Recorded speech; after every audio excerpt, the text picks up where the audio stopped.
están los problemas. Así que si usted en esta tarde tiene su hoja, tiene lápiz, tiene de todo, nos vamos a ir de lleno al estudio de este capítulo precioso, hermoso, que yo le digo, el de ahora vamos a ver cómo sacamos provecho al sufrimiento, y eso nos va a dar esperanza, pero la próxima semana se viene todo lo de que somos más que vencedores en Cristo Jesús, todos los beneficios que tenemos.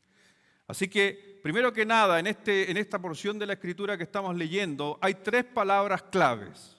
Hay tres palabras claves y, por ejemplo, vamos a encontrar la primera. Anote esto. Número 1, o la primera rayita ahí, esperanza. Y después anota esperar y después gemido.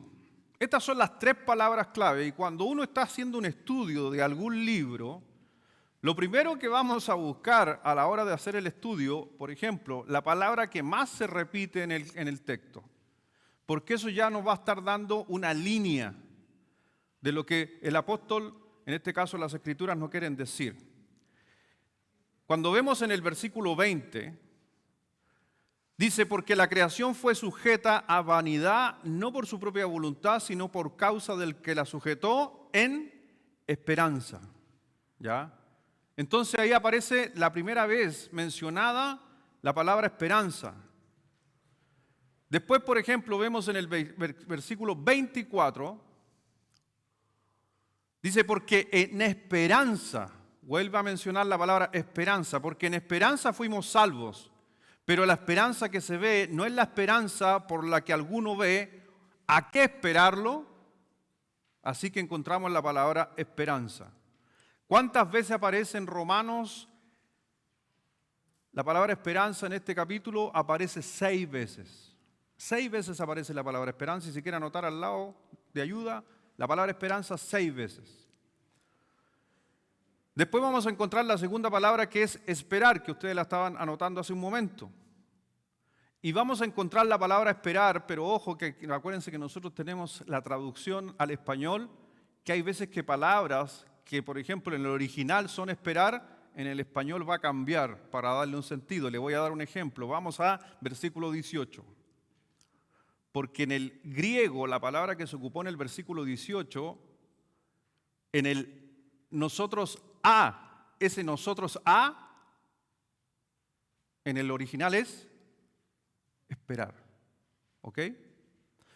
Pues tengo por cierto que las aflicciones del tiempo presente no son comparables con la gloria venidera, que ahí vendría a decir, que no, en el original, que nosotros esperamos que se manifieste. El Casidoro de Reina, cuando tradujo en vez de esperar, ocupó la palabra nosotros estamos esperando que se manifieste. O sea, ese es la espera de cuando Cristo justamente se presente. Pero ya, por ejemplo, en el versículo 23, ahí sí se tradujo bien, dice, y no solo ella, sino que también nosotros mismos, que tenemos las primicias del Espíritu, nosotros también gemimos dentro de nosotros mismos, ¿y qué dijo? Esperando la adopción. Después en el versículo 25 dice, pero sí, esperamos lo que no vemos, con paciencia lo aguardamos. Y ahí usted se va a dar cuenta que aparece la palabra esperar, ¿cuántas veces? 3 en el texto del capítulo 8. Y después tenemos la tercera palabra clave, que es la palabra gemido con sus derivados. Y en el versículo 22, ¿qué nos dice el versículo 22? Porque sabemos que toda la creación gime, a una está con dolores de parto hasta ahora. ¿Quién más gime? Nosotros gemimos también, que está más abajo,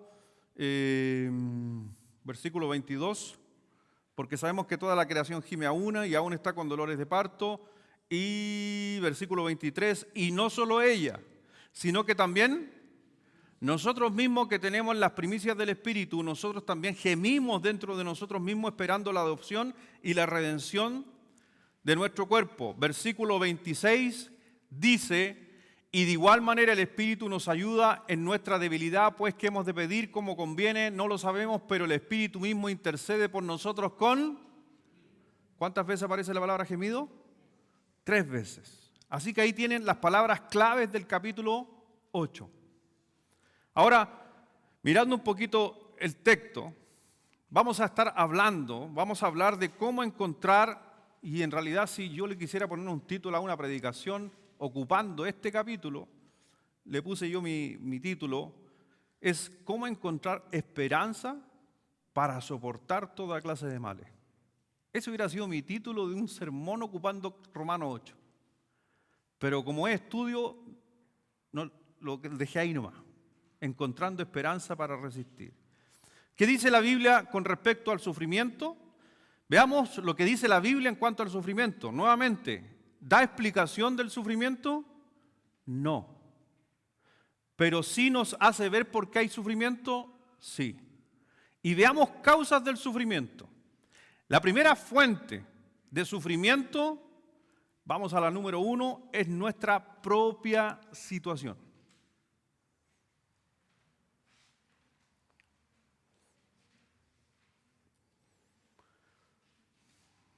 ¿Y quién fue el que nos llevó a que nuestra propia situación sea de sufrimiento? No, pero antes de Adán. Casi como Satanás. Eva, muy bien. Vamos a Eva. Te salió del alma ese grito, Sergio, que no sé qué onda. Génesis 3:17. Por favor, vamos a Génesis 3:17. Y por favor, Sergio, léelo fuerte de ahí donde estás, tú. Lee el texto ahí en pantalla. Dice la palabra del Señor. Y al hombre dijo, por cuanto obedeciste a la voz de tu mujer y comiste del árbol que te mandé diciendo, no comerás de él, maldita será la tierra por tu causa, con dolor comerás de ella todos los días de tu vida. Entonces, si usted se da cuenta, hubo una situación hace miles de años que llevó justamente a que nosotros suframos por nosotros mismos. Yo soy pecador, producto de que nací en pecado, producto de que el pecado de Adán se transmitió a los hombres, así que hoy día, ¿por qué sufro? Por mi causa, porque estoy en pecado. Entonces, por eso cuando mucha gente me pregunta, pastor, ¿por qué sufro? No sé por qué estás sufriendo, porque las causas pueden ser muchas. Pero una de las razones por qué hay sufrimiento, y quizás no tú, pero por qué hay sufrimiento, es porque justamente a lo mejor el culpable de muchas de esas circunstancias es mi naturaleza. Cuando Adán pecó, el pecado sabemos que entró en el mundo y allí comenzó toda la contaminación del hombre, el caos, la degradación. Y no había, por si acaso, no había en aquel tiempo, yo digo siempre para los que nos gusta la agricultura, imagínense, no había maleza en el inicio. Hoy día cuando vemos que una maleza se empieza a comer otro, eso no existía en el huerto del Edén. Cuando miramos, por ejemplo, una flor, las flores no se marchitaban, hermano. Y yo siempre digo, cuando miramos nosotros a un pájaro con tantos colores, posiblemente tenía mucho más colores. Porque inclusive el pantón de colores que hoy día nosotros vemos puede que sea mucho menos de lo que realmente vio el primer hombre. Porque en realidad era tremendo una situación que estaba todo estaba tan impecable, pero la Biblia dice que todo eso que era perfecto, imagínense que no había ni mosquito, hermano. No había mosquito, no había nada, todo lo que hoy día ve, moscas. Uno se pone a pensar, pastor, y hay muchas cosas que llegaron producto de que, ojo, con la adaptabilidad de los animales, por ejemplo, no había descomposición. Todo estaba vivo. Pero ¿y qué pasó cuando se empezó a descomponer? ¿No tuvieron que venir cosas malas a nuestra vida? Gusanos y tantas cosas. Por eso, mi hermano, el resultado nos dice en el libro de Juan, capítulo 16, versículo 33. Mire lo que nos dice Juan 16, 33. Estas cosas os he hablado para que en mí tengáis paz. Pero ¿qué dice? En el mundo tendréis. ¿Por qué voy a tener aflicción? Porque es un mundo y mi vida está en pecado. Simple. Pero, y me gusta ese pero, confiad, yo he vencido al mundo. Un teólogo de los que yo leo hizo una descripción acerca de esto y dijo lo siguiente: cuando tratamos de huir de los problemas, simplemente corremos hacia cosas peores. Es parte de la vida. Y porque el pecado es parte del mundo, hace sus estragos. Por ejemplo, terremotos, tornados, huracanes, no estaban en el mundo cuando este fue tomado. Era perfecto, pero el mundo perdió balance cuando estas cosas llegaron. Los principios de la decadencia, solamente con el hecho de vivir en el mundo hay problemas. Todo el proceso de envejecer y que las cosas no funcionen tan bien como antes, eso es parte de vivir en un mundo caído. Y cuando tú te pones a pensar eso, los terremotos, no habían terremotos, no habían tornados, no habían, imagínense, cuando vemos a Noé, ¿había lluvia? ¿Habían tormentas, monzones, huracanes? No hubo nada. Hasta que dice la Escritura también en Génesis 6 que la maldad del hombre era producto del pecado.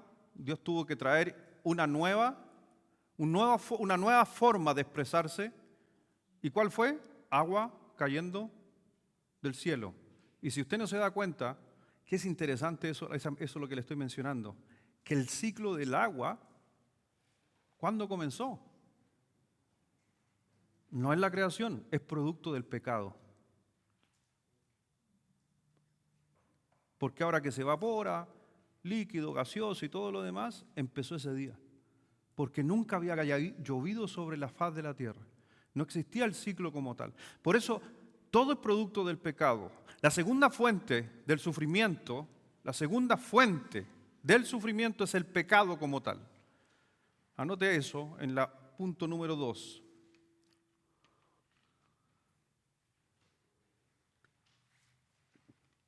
Y en Romanos capítulo 5, versículo 12, dice: por tanto, como el pecado entró en el mundo por un hombre, y por el pecado la muerte, así la muerte pasó a todos los hombres por cuanto todos pecaron. Así que cuando Adán pecó, él tenía una naturaleza humana. Y como todos nosotros somos humanos, tenemos la misma naturaleza y la tendencia de hacer lo malo, y eso ha causado toda clase de problemas en nuestra vida.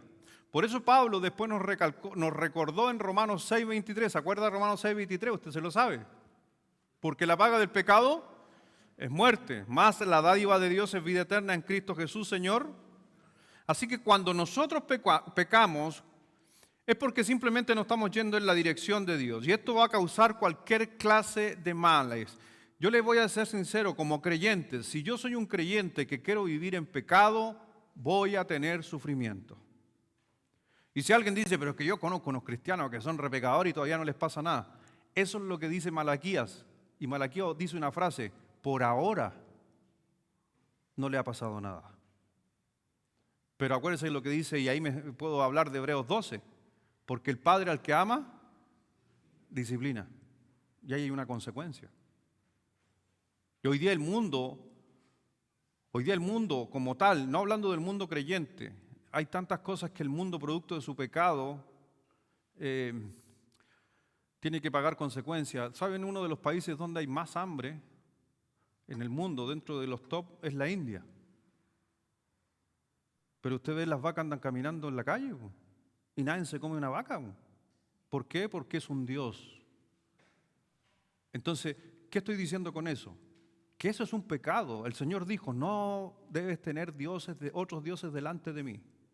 Ellos levantaron un Dios, uno de sus muchos dioses, las ratas lo mismo, y a la final mueren de hambre, porque inclusive, por ejemplo, si siembran trigo, adivinen para qué el trigo, para las vacas. Entonces, esos pecados del hombre lo han llevado a que haya consecuencias sobre su vida. Entonces, cuando lo mismo me dicen, es que en África, es que en otros países, en tanta pobreza. Ahí tenemos a nuestro Jan, mi hermano de Haití, que no me entiende nada, pero me va a decir, sí, pastor, ¿cierto, Jan? ¿Bien? Pero les voy a decir algo. Si ustedes han tenido la oportunidad de mirar la isla de Haití, junto al lado que está Dominicana, ¿ha visto alguna vez una foto aérea de Haití y República Dominicana? Los que han tenido la oportunidad de verlo, les voy a explicar cómo es. La mitad de la isla es como Atacama y la otra mitad de la isla es como Puerto Montt. Y cuando usted mira desde el Google Earth, mira arriba las fotos satelitales, todo seco y todo verde. Haití todo seco, República Dominicana todo verde. ¿Cierto, Jan? Eso me lo entendió el Jan. Y usted va a decir, pero pastor, ¿y qué pasó? Si era una isla, ¿había la misma cantidad de árboles en ambos lados? Sí. Pero ¿quién supo administrar y quién no supo administrar? ¿Quién cortó discriminadamente y taló todos los árboles y quién no? Y a eso le voy a sumar algo. No digo que todos los haitianos, pero ¿sabe usted dónde en gran parte en Latinoamérica el lugar donde más brujería hay? En Haití. ¿Cierto, Jan? ¿Brujo? ¿Haití? ¿Mucho? Ahora, ¿cuál es el país más pobre de Latinoamérica? El país donde hay más brujos en Latinoamérica. Entonces, todas esas cosas, aunque no lo miremos, esa es la razón. Que hay consecuencias en nuestra vida del pecado. Mire lo que el Señor dijo en Números 14, 18, por favor.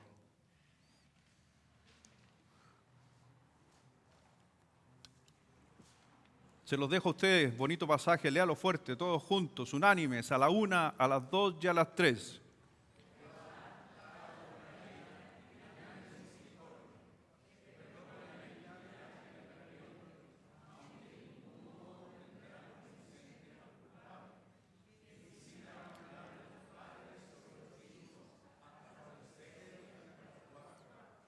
Si tú te das cuenta, lo que está diciendo el texto es que los efectos de hacer el mal pueden alcanzar inclusive a otras generaciones. Y ojo, no está hablando de algo genético, porque ese es un error que gente ha cometido. No es genético, sino es ejemplo. Los hijos han visto tanto a sus padres pecar que la siguiente generación siguen haciendo exactamente lo mismo. Y los nietos siguen haciendo lo mismo.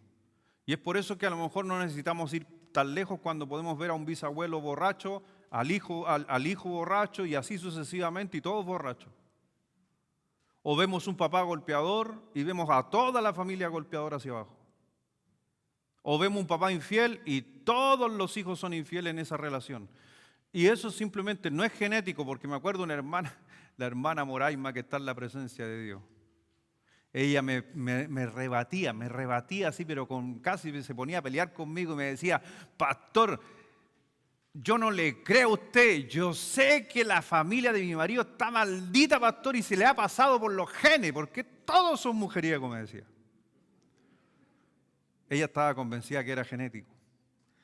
Y yo le decía, no, eso es solamente lo que vieron. ¿Ya? Cuando se dice muchas veces el famoso hijo de tigre es lo que vieron. Por eso como papá nos equivocamos, sí, pero también cuando nos equivocamos es reconocer y reparar para que cuando mi hijo se equivoque, también repare. Porque los hijos no solo imitan lo malo, también van a imitar lo bueno si yo hago el cambio. Así que los efectos, así que el hecho de que hay pecado en el mundo es cuando otros pecan.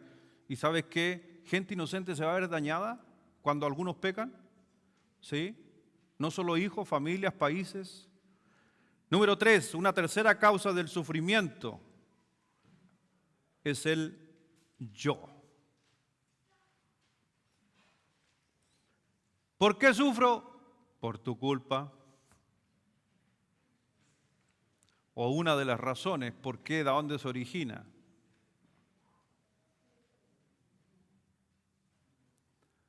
Y Gálatas 6, versículo 7 lo expresa muy bien cuando dice: no os engañéis, Dios no puede ser burlado, pues todo lo que el hombre sembrare. Así que si alguien siembra pecado, va a cosechar castigo, simple. Y el gran causante a veces soy yo. Rehusamos muchas veces a aprender o a escuchar, porque a veces cosechamos. Bueno, mi señora hay veces que me ha advertido, Lucho, no haga, Lucho, ten cuidado, Lucho, hasta acá, y yo no le hago caso y ahí me meto en problemas. Y mi señora a la final me dijo, te lo dije. O a veces uno como pastor también aconseja a algunas personas, no lo haga hermano, yo veo que para allá donde usted está yendo todo contrario. Y ¿sabes qué? Lamentablemente después el tiempo nos da la razón. Pero también así como hay veces que yo le hago caso, o hay personas que también dicen, ok pastor, voy a esperar, voy a hacer caso a usted. Y vemos cómo Dios obra, porque lo que uno siembra cosecha, hermano. Y a veces andamos buscando, déjame decirte que a veces andamos buscando al enemigo que nos tiene así y no sabe nada que usted mismo. Por eso el sufrimiento, problemas en el mundo, vienen como resultado que vivimos en un mundo que no es perfecto. El sufrimiento viene porque hay pecado en el mundo. Cuando las personas hacen lo malo, la gente inocente se ve dañada. Pero también en esta causa vemos que nosotros a veces cometemos errores y obviamente hay consecuencias de sufrimiento. Pero vamos a una cuarta causa. ¿Por qué hay sufrimiento en la tierra? ¿Nos lo explica? Por ejemplo, antes de ver la respuesta, me la han hecho a mí algún día. Pastor, si Dios sabía, y les voy a preguntar, ¿Dios sabía que Satanás le iba a jugar en contra? Sí sabía. ¿Dios sabía que Satanás nos iba a influenciar a nosotros a alejarnos del Padre? ¿La Biblia explica por qué Dios dejó a Satanás que hiciera eso? No. Solo nos da la causa de por qué Él hace que peque, pero no nos da explicación. Porque hay gente, pastor, si Dios sabía que Satanás, ¿para qué? No lo sé. No lo sé. Otros me han dicho, pastor, si Dios sabía que Adán iba a pecar, ¿para qué? ¿Y cuál es la respuesta? No tengo idea. Así que número 4, la cuarta causa del sufrimiento es Satanás. Yo conozco iglesias de donde algunos vienen de ahí, allá tenemos un parcito, no todos, pero hay muchas iglesias que han tomado solamente esta causa y se han olvidado de otra. Entonces, todo es Satanás. No soy yo, no es el mundo el pecado, todo es Satanás. Entonces yo me acuerdo que estuve un día en una iglesia, no sé por qué caí ahí, me llevaron para allá. Estaba compartiendo, no sé por qué terminé ahí. Me acordé por qué, porque fuimos a hacer una capacitación y en la capacitación venían varios pastores y a nosotros, los que veníamos del extranjero, nos mandaron a diferentes congregaciones a ayudar. Y esto fue allá en Santa Cruz, en Bolivia. Estaba en Santa Cruz. Y el día domingo, ya, Pastor Luis, usted se va a ir a esta iglesia, usted, esto, allá. Y el hermano que iba a cargo de nosotros, el hermano que hoy día vive en los Estados Unidos, Otarola, el pastor Otarola, me dice, Lucho, te voy a mandar a la iglesia que está más lejos y la más humilde, porque yo sé que te gusta allá ir a donde las papas queman. Vamos, Julio. Y allá llegué. Y cuando me senté en esa mesa y después antes de predicar empezamos a conversar y temas como eso, y yo ahí todo escuchaba, mire, empecé a escuchar, no, pastores, que aquí en este barrio Satanás tiene tomado a toda la gente con el espíritu de la infidelidad. Y ahí ya yo dije, ¿cómo? ¿Cómo así en mi cabeza? No se lo dije a ellos. El espíritu demoníaco de la infidelidad. Entonces, nuevamente, ¿quién era el culpable de ser infiel? Los demonios, no yo. Entonces dije, no, aquí es algo raro. Después escuchaba por ahí el demonio del cigarro. O sea, todo era demonio. Ninguno era el hombre. Entonces, como que si yo me portara mal y le digo, Carolina, no fui yo, fue Satanás. ¿Y qué me diría mi señora? ¡Ay, pobrecito, te agarró Satanás! ¿Usted la ven a Carolina así o no? No va a creer. ¿Sabe Biblia ella? ¿Sabes qué? En 1 de Pedro 5, versículo 8, dice, sed sobrios y velad, porque vuestro adversario, el diablo, como león rugiente, anda alrededor buscando a quien devorar. ¿El diablo causa problemas? ¿Sí? ¿Se van a asombrar con esto? ¿El diablo causa enfermedades? ¿Qué dicen los doctores, los de la medicina? No, obvio, hay orígenes naturales, el pecado que las células se van envejeciendo, pero ¿cómo le dio sarna a Job? Sí, él produce enfermedades. ¿Ya? Hay unos estudios bien interesantes que un día lo estuve leyendo, no he abocado ahí, no me he metido ahí de lleno, pero hay muchos libros de los que me gusta leer a mí que hablan mucho de, por ejemplo, que siempre en todo lo que se trata, que no lo lleva todo, pero una parte, de muchos de los cánceres se creen que son producidos por Satanás, por temas de Satanás haciendo justamente un bajo de defensa y hay varios estudios. Inclusive, para los que han visto una guía que tengo yo para trabajar con gente endemoniada, eh, están los ítems es como una ficha clínica donde, por ejemplo, has participado en algún pacto de sangre con un amigo, has participado en esta religión, no sé, en Testigos de Jehová, has participado en mormones, has participado en unicitario, después has tenido familias con cáncer, y ahí está, has tenido familia con cáncer, o sea, y es lo primero que aparece dentro de las enfermedades, justamente el cáncer. He leído algunas cosas, no digo que es así, pero yo creo que sí, él es causante de algunas enfermedades, como en el caso de Job, que vemos que Dios permitió y le dijo, no le quites la vida, porque si le hubiera dicho quita la vida, a lo mejor sí le hubiera dado un cáncer. Pero solamente le dio una sarna porque él no lo podía matar.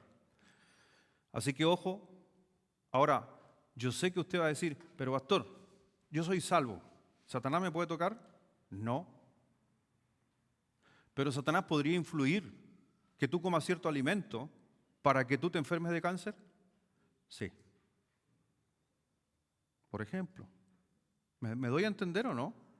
Porque hay que entender que sí va a trabajar, no lo estoy asustando por si acaso, no, de aquí, ay, me dolió, me voy a ir, a lo mejor me dio cáncer, porque hay gente que se persigue. Ve un programa en la mañana de un tumor en la cabeza y le duele la cabeza y usted cree que tiene un tumor. No, mi hermano, pero puede suceder. ¿Ya? Porque Satanás, por ejemplo, puede producir en nosotros ansiedad para que comamos cierto alimento.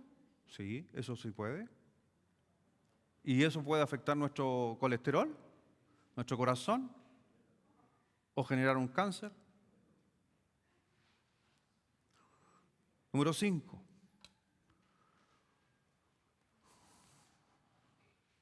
Y este se va a asombrar usted. Una de las causas del sufrimiento, la salvación. Nadie se pone a pensar, ni nadie se pone en este lugar. Porque si el Señor nos explicara todo su sufrimiento, lo más probable es que muchos de ellos, de las cosas que nosotros vimos, no te das cuenta, es porque eres salvo. Porque el hecho de ser salvo, el mundo está contra ti. El hecho de ser salvo, Satanás está contra ti. Entonces, por el hecho de ser salvo, vas a sufrir. ¿Sabes qué? En 1 de Pedro, capítulo 4, versículo 12, mira, dice, solo hecho de ser cristiano. 1 de Pedro 4, 12, en el 5. Gracias. Léalo fuerte todos juntos, a la 1, a las 2 y a las 3.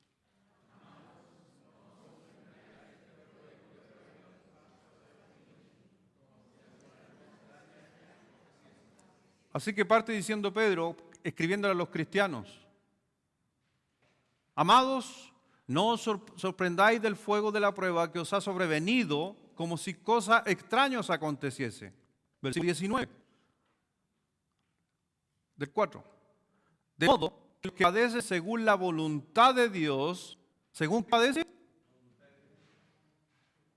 ¿Se da cuenta? Y por qué pasamos bajo la voluntad de Dios? Porque soy su hijo. Y Dios trata al hijo, como nosotros. ¿Cuántos de nosotros como papá llevamos a nuestros hijos al doctor, al dentista, a las vacunas? ¿Cuántos? Todos, pues me imagino. Por lo regular, o todas más bien dicho, la mujer siempre es la que anda ahí con eso. Pero yo quería cuando mi mamá me llevaba a que me vacunen. ¿Cuántos se afirmaron en la puerta, en la perilla de la puerta? Y no. O en la escuela te metías abajo de la silla de las mesas, había que sacarte. Me hago show, escándalo entre 5 sujetándote. Ahora, vas a sufrir dolor, pero es tu. Así que déjame decirte que mucho de los sufrimientos es por nuestra salvación, por el hecho de ser creyente. Por eso siempre será la voluntad de Dios. Déjame decirte, esto que yo lo estuve pensando toda tarde y daba vuelta a esta frase. Anoté varias veces esta frase y la iba borrando, la volví a escribir, la borraba, la volví a escribir para que me entendieran lo que yo quería expresar, pero mi mente lo tenía claro, mi papel no. Y te quedó así, tal cual quedó así. Pero que ahí me fui la volada, me fui a la profunda. Refiriéndote a ese texto, ya, que por la voluntad de Dios voy a sufrir. Escucha, siempre será la voluntad de Dios que sufran en lugar de que hagan lo malo. Me fui a la profunda, no. Lo voy a decir de nuevo. Según la voluntad de Dios, siempre será la voluntad de Dios que sufran en lugar de que hagan algo malo. Si le damos a escoger a Dios,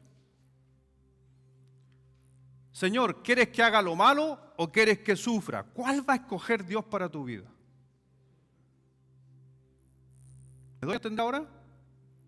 Dios nunca, hermano, déjame decirte, tú como creyente, Dios nunca va a permitirte lo malo.